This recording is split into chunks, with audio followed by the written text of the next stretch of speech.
insects on Martinica Island, French West Indies, October 27, 2012.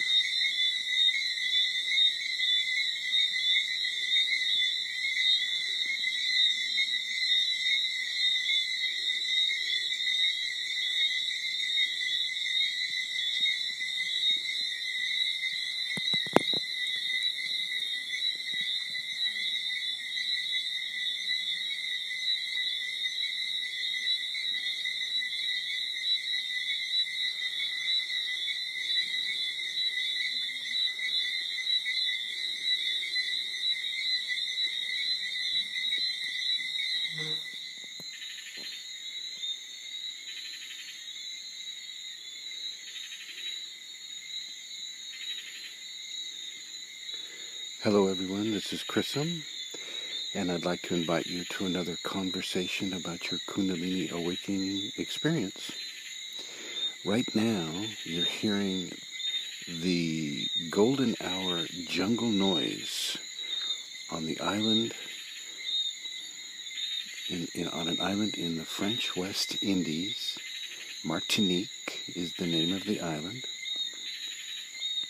It's about 3 o'clock in the morning here, and I'm giving you this video at this time to give you an idea of the nocturnal side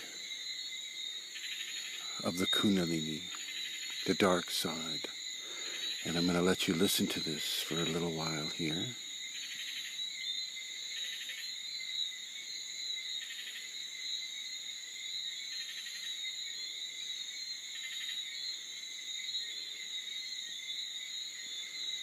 All these sounds that you hear are from insects and birds and creatures of the jungle on the island of Martinique.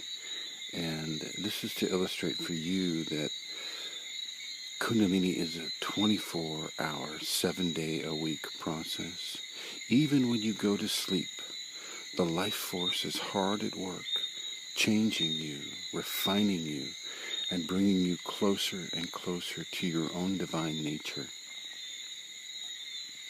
At night, we are often beset with strangeness, and this strangeness gives us fear, and from this fear we make certain judgments and determinations about our nocturnal environment. And I want to invite you to understand that just because you don't know what is making the noise or causing whatever to go bump in the night does not mean that it is negative. It just means that you don't know what it is. I don't know what most of these sounds are, but they're here. They're here, and they're making themselves known in the way and for the reasons that their life and their consciousness caused them to do. Kundalini invites you to become one with these creatures, to become at one with these creatures in a sacred union with these creatures of the night, these nocturnal aspects of the Kundalini. They only come out at dusk, and they go away at dawn.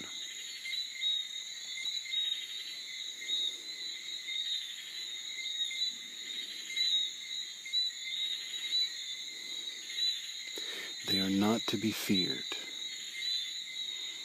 Many of you will have the entity experience, the discarnate consciousness experience, where a spiritual creation, a being or a ghost or a spirit of some sort will come to you in the night, knowing that your fears are heightened at night.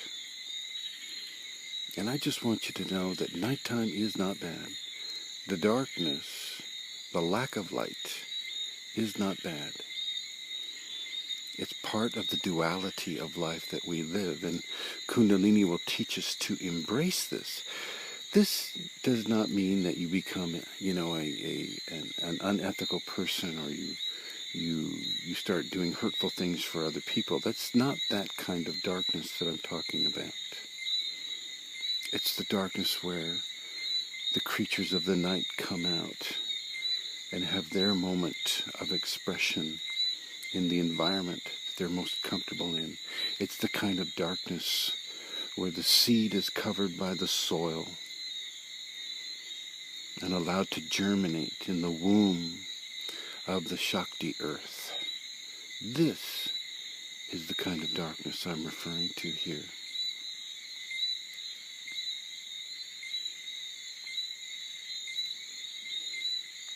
Our nocturnal brothers and sisters, our nocturnal fellow mortals, let us embrace them just as we do the daytime diurnal brothers and sisters. In a moment here, I'll be reaching for the daylight switch, and then I'll show you some of the pictures here and talk with you about what it is to live under the sun, the diurnal Kundalini. But we always start with the sacred feminine, ladies first, the sacred womb of the Shakti. These are the sounds of her environment.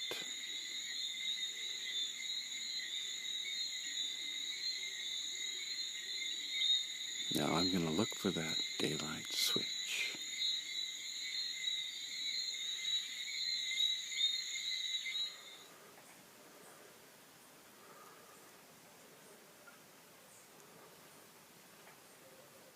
Hello everyone. So this is another part of the diurnal Kundalini. So we're up here in the rainforest of Martinique, the French Caribbean island, part of the Lesser Antilles chain.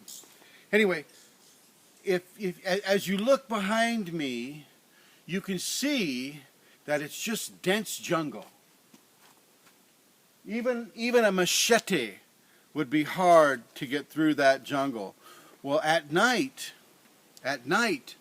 all the insects and all the nocturnal animals and nocturnal birds, they all get together to make their different sounds. Now, when I was a child, I had a residual Kundalini effect from another life experience.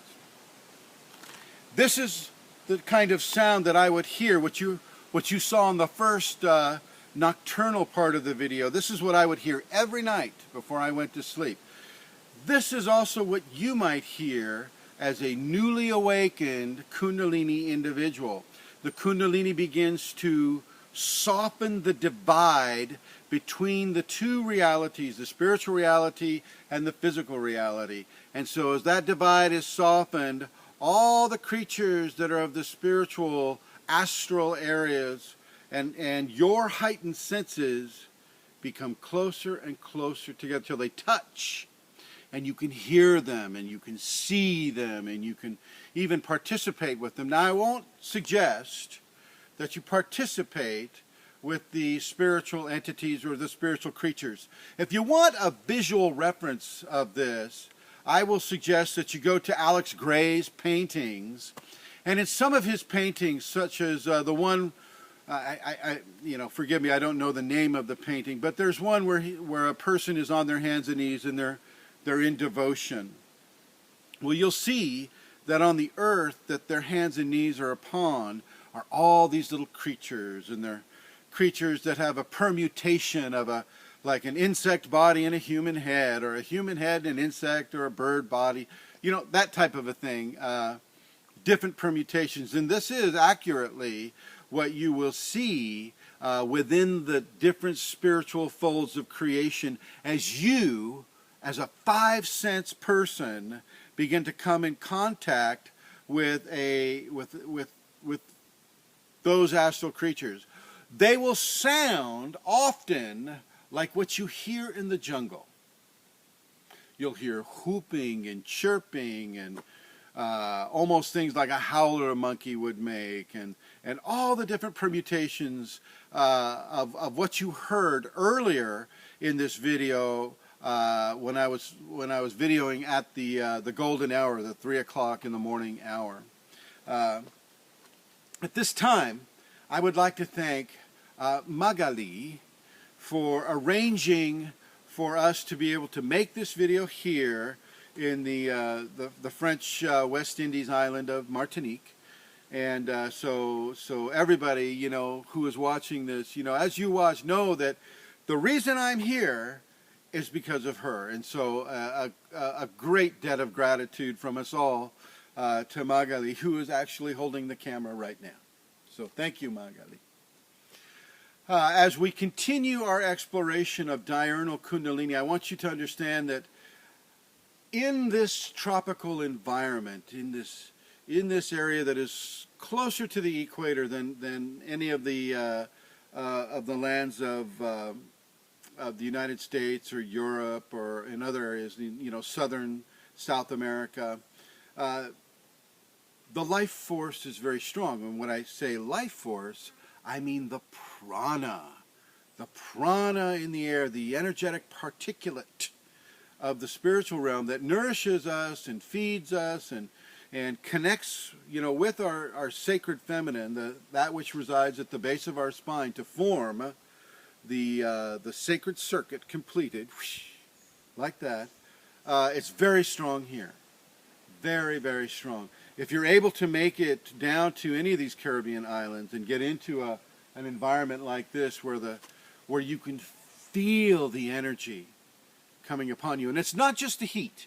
Oh yes, there's humidity, there's heat, but there's life force here. There's prana force here. You can literally prana feed just by breathing. So what we do here with the alternate nostril breathing to stimulate the Ida and the Pingala, you can just do by breathing here, breathing with some retention. But just by going on a hike here, there are extended levels of pranic activity that will feed and aid your Kundalini awakening response. Your Kundalini is going to awaken anyway. Once it's up, it's awakened, and you're going to go through the process. It's a beautiful process.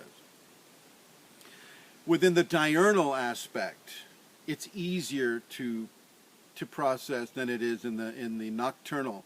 But I want you to embrace both. I want you to embrace the beautiful life-giving force of the tropical sun and the beautiful, beautiful life emanations from the tropical jungle with all the life forms, the butterflies, the bugs, the animals, the birds.